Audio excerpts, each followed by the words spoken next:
The thing with that's kind of disheartening is you feel like you do everything right and it still finds a way into the program to set you back. But our guys, we constantly talk about our quote for today was about belief fuels passion and passion rarely fails. So just understanding that every single day, if we work on our daily habits and we have to take a week off because of this, or we get a setback in a game, if we're constantly working on our process, that we're going to be fine, and we're going to get to our ultimate goal of competing every single day, and then the results will take care of themselves. So obviously with COVID going on, it's had its issues, but credit to our guys, credit to our school and how we've handled it. I mean, we're getting a chance to play, and that's all we can ask for.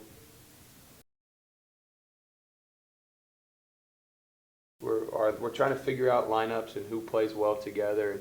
We feel like we got a pretty good grasp on who our top 7, 8 guys are. So freshmen that have stood out so far is Cameron Evans from Zane Trace. He's a really good high school player. He's physically ready to play right away. Obviously the change from high school to college is always an adjustment for everybody, but he's picked it up pretty quickly. Skilled, he can do multiple things. Guard, he's athletic, and has the body as a freshman. Another guy that's really stuck out is Brendan Raines from St. Ed's. He's done a great job on and off the court. I mean, he was a class president at St. Ed's. I mean, his leadership ability and just where we want our program to be every single day and what he works for has been outstanding. And on top of that, he shoots it well. He guards. He's real tough, obviously coming from a great program. And then Bryson Lane, who's a transfer that you mentioned. All guys, he has college experience as a freshman at Ohio Wesleyan. He played a lot of games, started a lot of games, and a lot of kind of what we felt like we needed in this class was guys that could handle the ball and do multiple things, and be able to score. And that's what we struggled last year. So those three, I would say, keep an eye out. Seen from the players. I would just say our mindset every day. Like in the fall, we were practicing and we didn't necessarily know, if we were going to have a season, if we were going to play. And, we had strength and conditioning. We did our skill work. We'd have, phase 1, phase 2. We never really got to phase 3, but their mindset to come in and work hard every single day and believe in, what we're talking about as a program, about, competing, being selfless and working extremely hard. That's what I'm most proud of them about. And when they graduate and they continue with those 3 things that we talked about, we feel like we've done our job. So, and then headed into the winter break and coming back, most of the guys really did a good job staying in shape. And it's the excitement that you actually have something to play for now that as we get closer to games. But, our practice intensity hasn't changed. Their passion hasn't changed.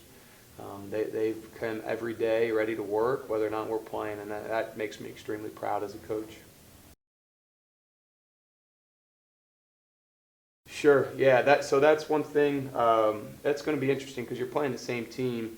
So as far as you're scouting a whole week to play the same team twice, travel and all that stuff in there. It's going to be curious about the adjustments just overnight that guys can make without practicing them. I think for us, it's staying true to who we are, and that we're not going to try to adjust too much to any team. If we can get better at what we need to get better at, we feel like we'll put ourselves in a chance. Probably going to have to play a little bit deeper just because we're going Friday, Saturdays, or maybe quicker off the bench than we normally would.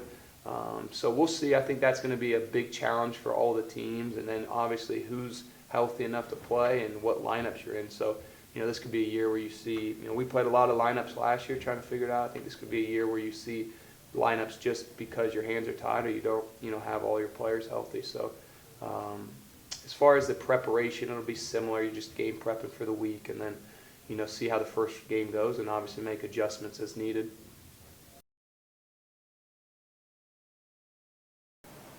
Aside from your freshman class, is there anyone that last year you've seen a great improvement on throughout preseason and off season?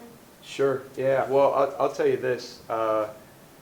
Multiple guys really worked this summer with what they had. There's one guy who had limited gym access, and he got extremely. He worked on his body, did what he could. He ran. He was in shape. Justin Carter's somebody who's, he was hurt some of last year and then just came back and just had a tremendous fall, been a great leader for us. He's kind of figuring out what his role is, I think, in the team. And, I can tell just his mentality has changed. He's done a great job. Other guys like, Reed Black, Jake Justice, Dallas Patrick, guys who have seen significant minutes, they've all improved from last year.